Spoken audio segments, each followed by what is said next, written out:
अब तक हमने देखा कि बाकी क्लीनर्स आकर रूडो को बचा लेते हैं और जेबर वहां से भाग जाता है। फिर सब हेडक्वार्टर लौट आते हैं। रूडो बाहर बैठा गुस्से में सोच रहा था कि जेबर ने ग्रिस को घायल कर दिया और वो कुछ कर भी नहीं पाया। ठीक वैसे ही जैसे रेक्टो के समय हुआ था। उसे लग रहा था कि क्या वो हमेशा यूं ही बेबस रहेगा।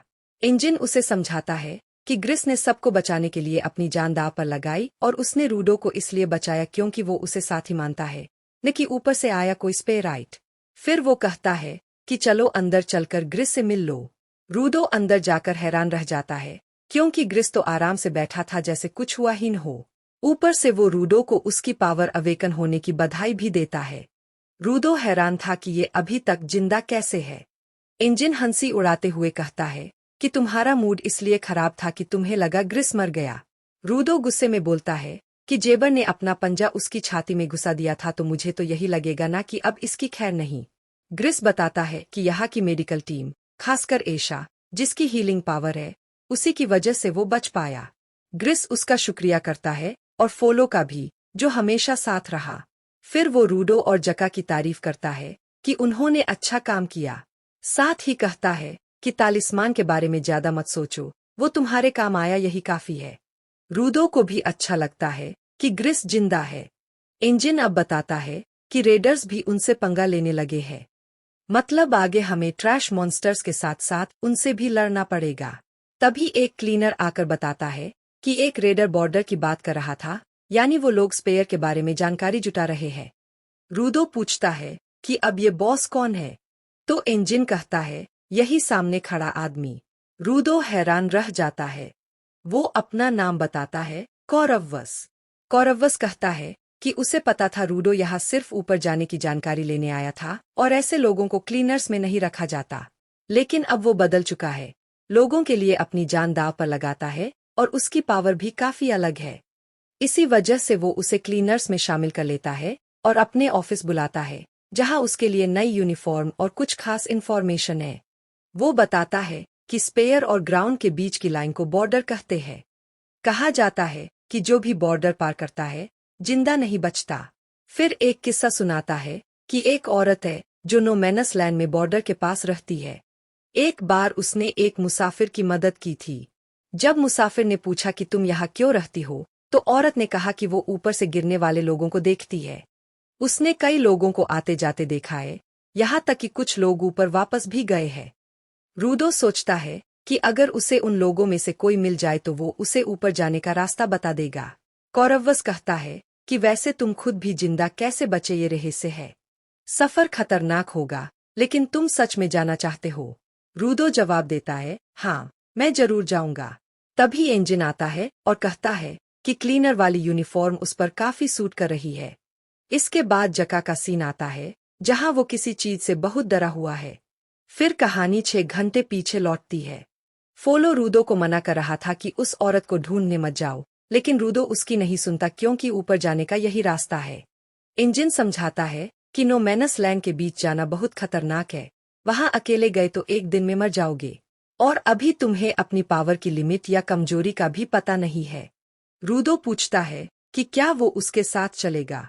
इंजन कहता है, बिल्कुल।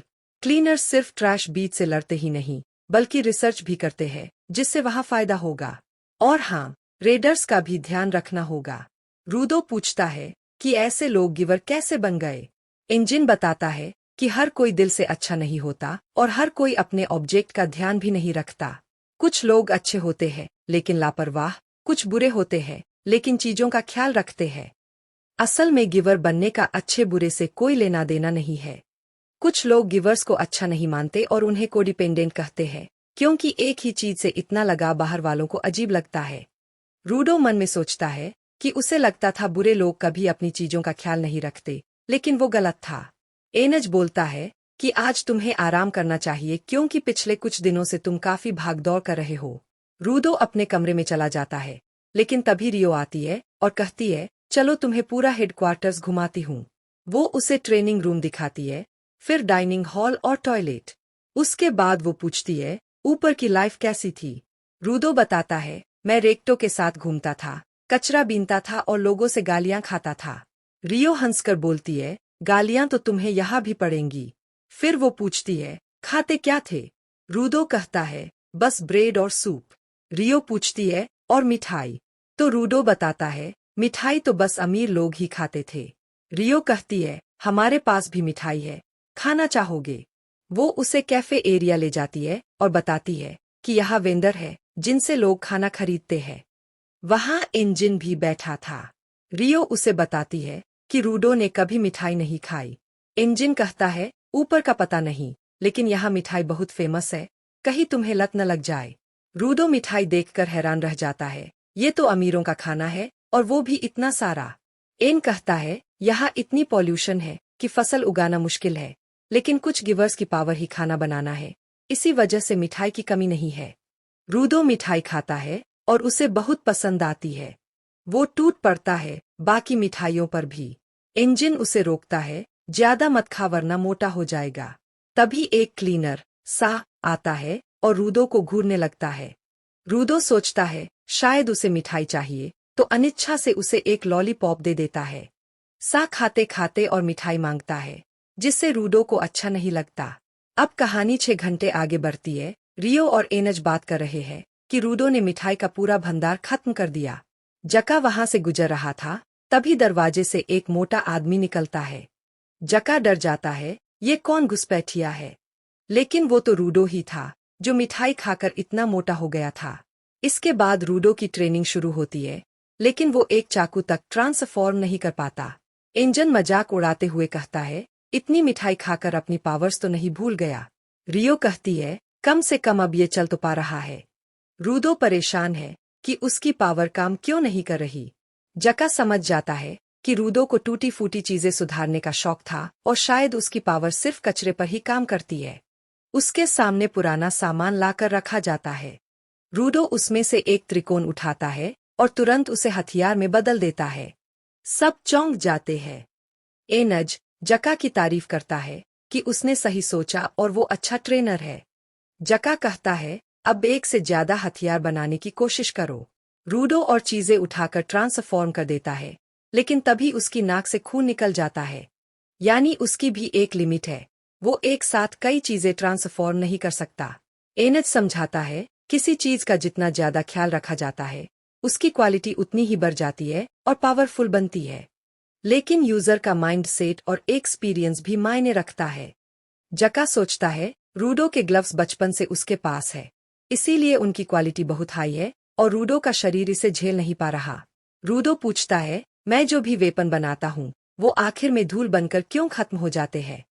रियो कहती है, क्योंकि तुम टूटी चीजों को उनकी सबसे अच्छी हालत में वापस लाते हो, और जब उनका मकसद पूरा हो जाता है तो वो अपने आप खत्म हो जाते हैं। जका कहता है, तालिस्मान भी लड़ाई पूरी होने पर ही खत्म हुआ था।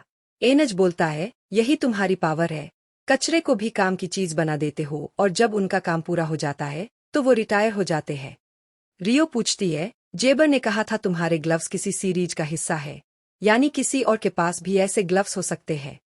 फिर वो पूछती है, इनका नाम क्या है? सबके इंस्ट्रूमेंट्स के नाम है, रियो की कैची, रिपर, इंजन का छाता, अम्ब्रेकर, जका का डंडा, असिस्टाफ। रूडो कहता है, मैंने तो कभी सोचा ही नहीं। इंजन कहता है, अब सोच लो।